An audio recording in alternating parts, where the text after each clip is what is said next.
Russ. Well, this is the news that so many of you have been waiting to hear. Salon workers and manufacturers, they can go back to work this week. Gyms, they can reopen in 2 weeks. Governor Abbott just revealing the next phases of his plan to reopen Texas.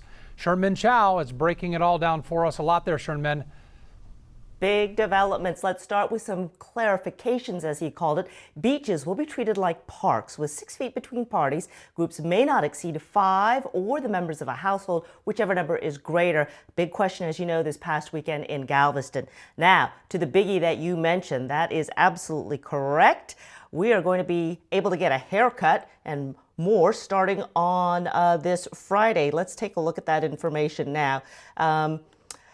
Salons, beauty salons, barbershops, nail salons, tanning salons, cosmetologists can open this Friday. The restrictions will include 1 customer per stylist and social distancing of 6 feet is required.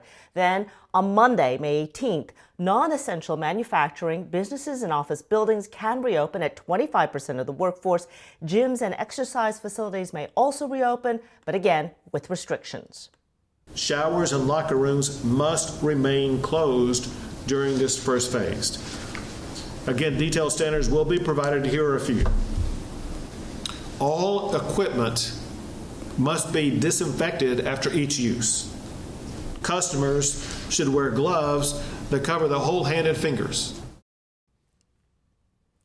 Yeah, and the governor also talked about surge response teams. Those will be deployed in areas with flare-ups. He understands that's a reality as the state reopens.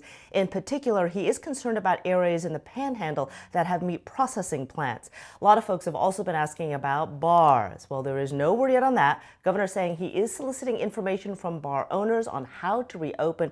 We've got a lot more on today's announcements. The full breakdown at khou.com. We'll continue to talk about it at 5 and 6 o'clock. Russ?